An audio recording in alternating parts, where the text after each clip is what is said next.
Hello, I'm Mayor Len Desiderio. Thank you for viewing this pre-recorded presentation which we created to outline Sea Isle City's latest concept plans for a new community center at the site of the former public school building on Park Road.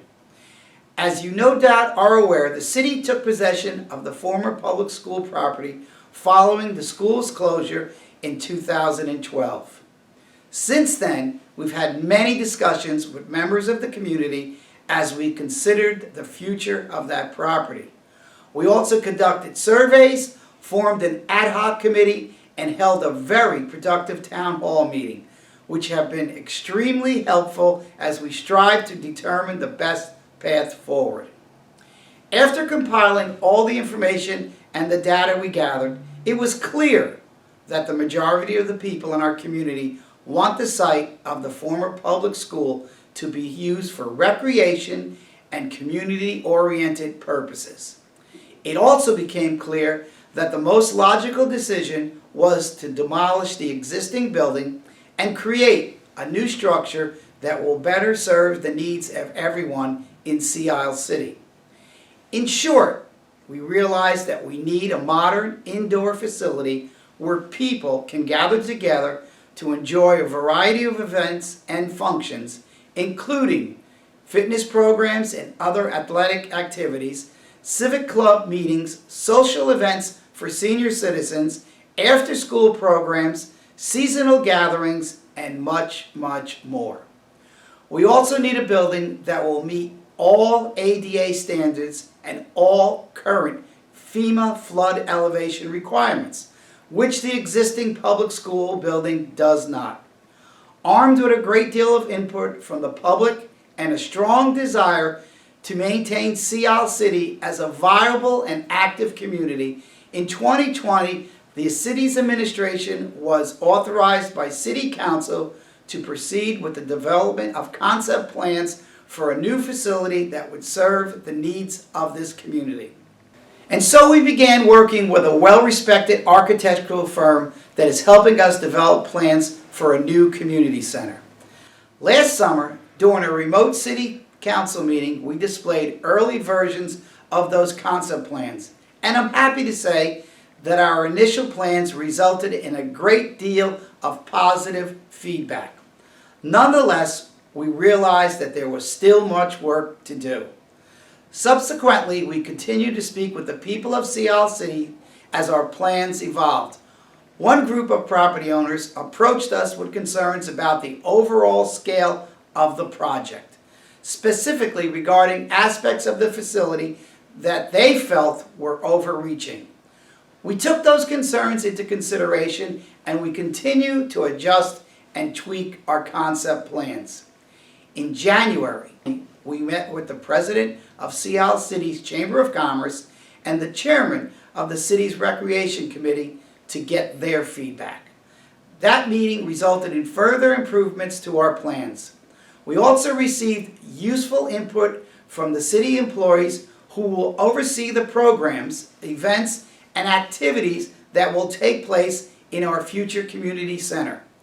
And we have addressed many questions and comments from property owners and residents because we realize that it is important to take everyone's ideas and concerns into consideration. Now, after considering all the input we have gathered in recent years, we are eager to show our latest concept plans to the general public. And that's why we are with you today.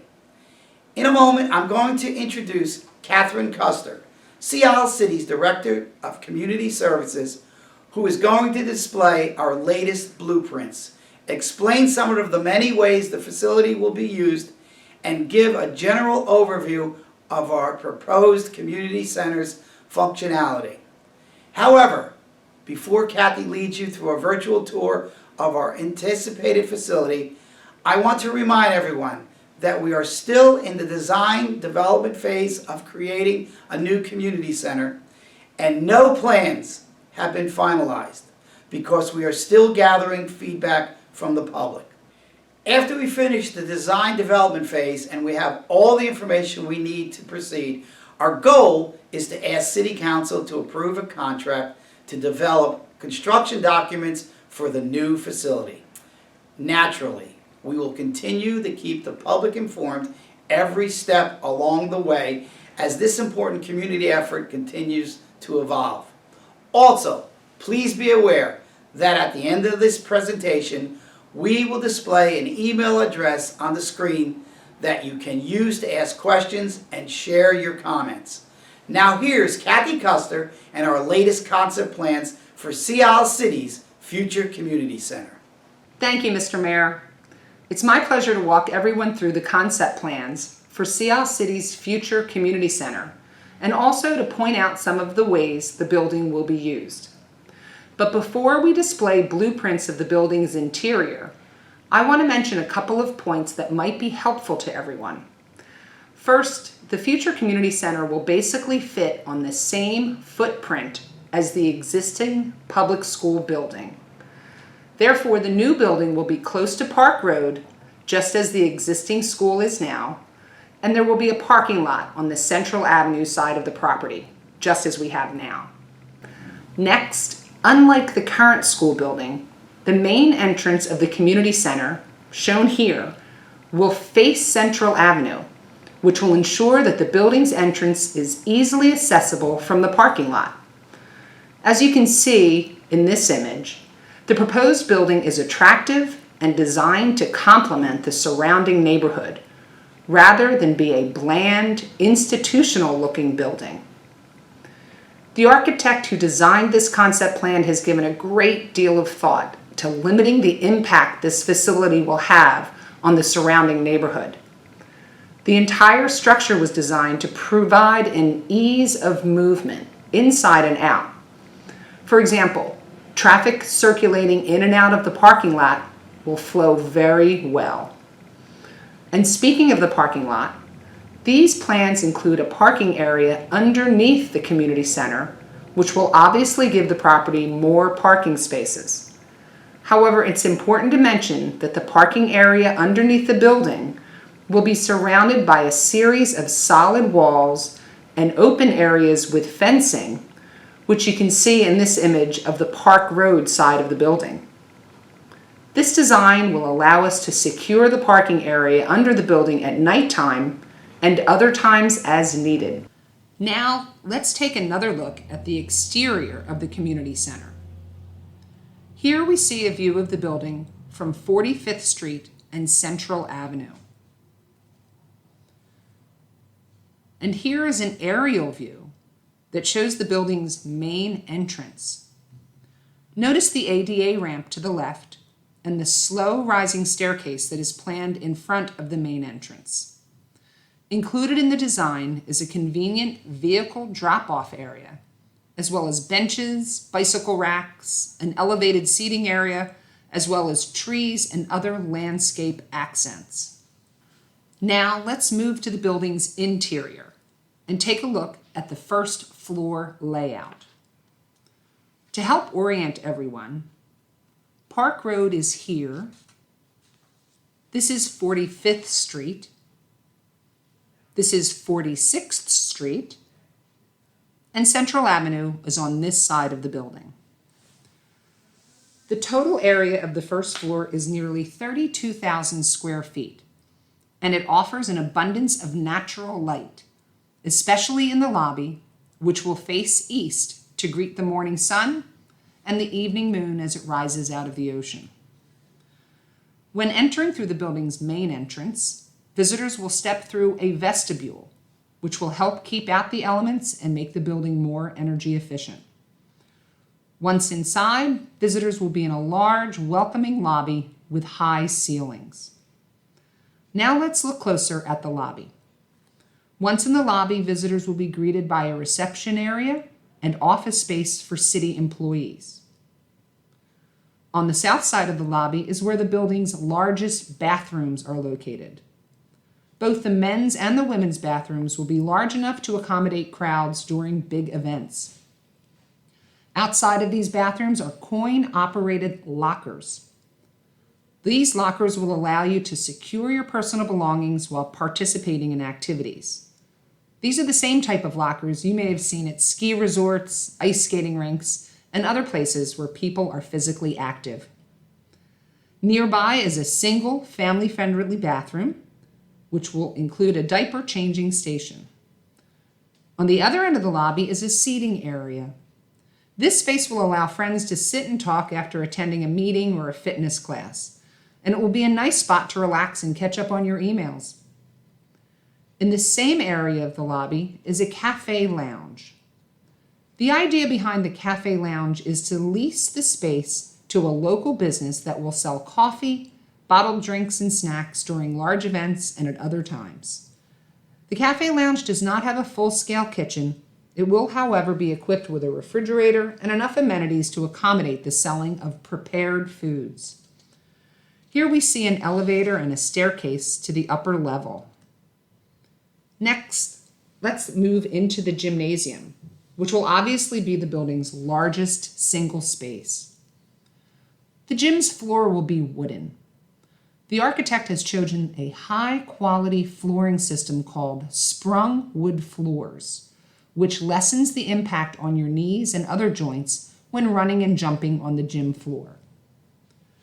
The gym's basketball court will measure 94 feet by 50 feet, and it will have sufficient out-of-bounds space around the perimeter of the court.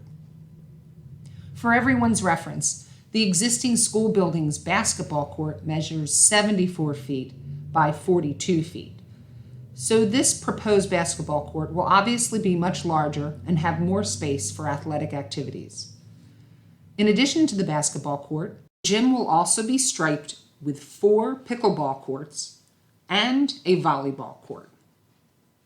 The gymnasium ceiling will be 26 feet above the floor, and it will be equipped with high-efficiency lighting as well as a retractable dividing net, which can be unfurled to divide the main basketball court into 2 smaller courts. Because the gym will have 6 basketball nets and backboards overall, opening the retractable dividing net will allow 2 basketball games to take place at one time.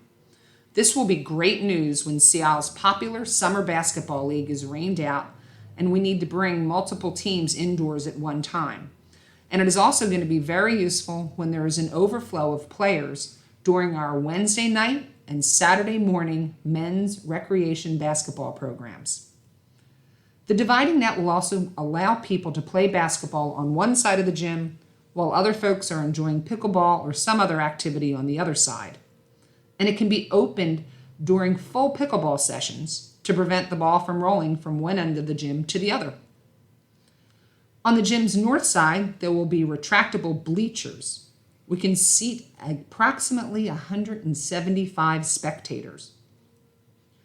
The gym will also have numerous storage closets on its west side, which will be necessary to safely store athletic equipment such as volleyball nets, basketball racks, and other gear. As we all know, sufficient storage is essential to any home or public building. Above the gym, the architect has included a skywalk, which will be accessible from the second level. The skywalk will be 10 feet wide and will have a dividing line down the middle to designate one side for runners and the other side for walkers. As everyone knows, each year countless people enjoy running, walking, and jogging on Seattle City's promenade. But when the weather turns cold or dreary, folks are much less likely to use the promenade. This 2-lane skywalk will give everyone the opportunity to exercise indoors on cold and rainy days, or when the temperature soars on hot summer days, all in a climate-controlled environment. And because the skywalk will have a continuous flat surface, it can also be enjoyed by walkers and runners who worry about tripping on sidewalks and curbs. Now, let's go back to an overview of the building's first level. Here we see a hallway that leads from the lobby to an area that we are certain will receive a great deal of use. Now let's zoom in on that part of the building. Here's the hallway I just mentioned. This large area is our new community room, which will be the building's main meeting room and multi-purpose space. The spacious community room will have a kitchen and plenty of storage for kitchen equipment, which will be very convenient during AARP luncheons, when the Sea City Women's Civic Club is hosting gatherings, and during other social and civic events. The community room will also have a 45-foot wide stage that will be ideal for public presentations, such as when the Sea City Garden Club has guest speakers and when condominium associations have their annual meetings. We can also use the stage for summer theater camps, award ceremonies, and a variety of other uses. Above the stage, there will be a retractable screen that can be used for indoor movies and other presentations. The community room will also be equipped with a retractable dividing wall, which will easily allow the room to be turned into two separate spaces as needed. The community room can seat up to 144 people at round tables, as shown in our blueprints here. And if chairs are positioned in rows, the space can obviously seat many more people. Across the hallway from the community room is a fitness room, which measures approximately 24 feet by 70 feet. The fitness room will be a wide open space with mirrors on its south wall and storage areas to house fitness equipment during fitness classes. There will also be a retractable dividing wall in the center of the fitness room, which turns this one room into two whenever we need it. The fitness room will be the new home of our popular total body fitness aerobics classes, which takes place Monday, Wednesday, and Friday mornings throughout the year, as well as our weekly yoga classes. Sit Fit senior classes, chair yoga, and other fitness programs will also take place here. And when the fitness room is not being used for organized classes, people can use this space for stretching and other self-led workouts. One important fact about the fitness room we want to mention is that it will not have exercise equipment, such as treadmills, stationary bicycles, and stair climbers. The main purpose of the fitness room is for hosting fitness classes, much as we do now in the community lodge adjacent to the Welcome Center. There are local gyms and fitness businesses in Sea City that offer exercise equipment, and we are not interested in competing with local businesses by adding rowing machines and treadmills to the fitness room. Across from the fitness room, you'll find additional bathrooms for men and women, as well as another single family-friendly bathroom. Next door to the bathrooms is a space we are calling the Arts Classroom, where we plan to offer art classes for adults and children, summer camp programs, after-school activities, and other events. Behind the art classroom is more storage and other ancillary space. That covers the first level. Now let's take a quick look at the second level. The building's second floor is much smaller than the first floor. And here we can see the stairwells and the elevator that give us access from below. The Skywalk, which we mentioned earlier, is now shown in greater detail. Notice that this portion of the Skywalk is wider than the rest of the elevated pathway. This open space on the east end can be used for stretching, and it will allow walkers and runners to easily enter the Skywalk without bumping into others who are passing by. On the west side of the second floor, we have one additional office area, as well as one more meeting room that will be equipped with a large meeting table. And that's the interior of Sea City's proposed community center. As you can see, it has many different features, and it will be a place that will serve many different purposes. During the design development phase of a project such as this, the architect is often asked to revise the initial concept based on comments received from the client in order to include more specifics and details, and that is exactly what has happened over the past year. Another important design development aspect is producing an accurate cost assessment. And no doubt, all of you are wondering at this point, how much will all of this cost? At this point, the estimated cost to construct this community center is $20 million. We realize that $20 million can be a startling figure, But when you consider how the average cost of homes in Seattle City have risen so dramatically, it might give new perspective on the overall cost of construction.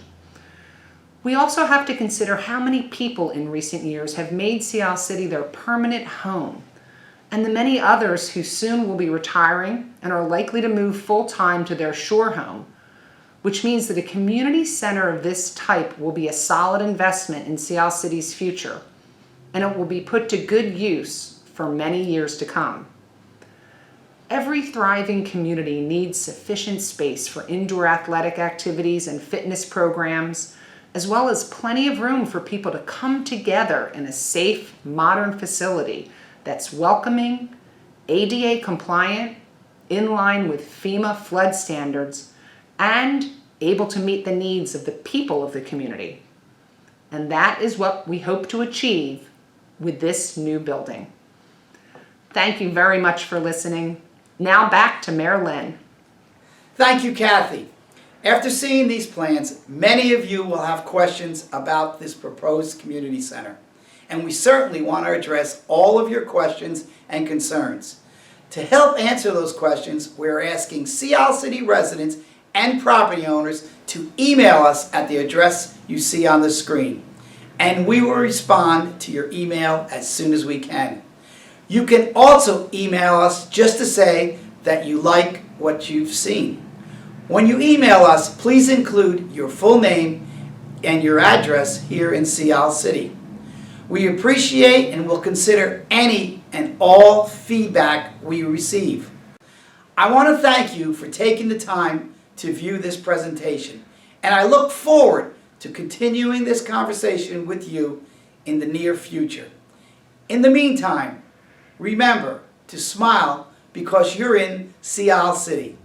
And never forget that we are all one Seattle City, and together we will be stronger than ever.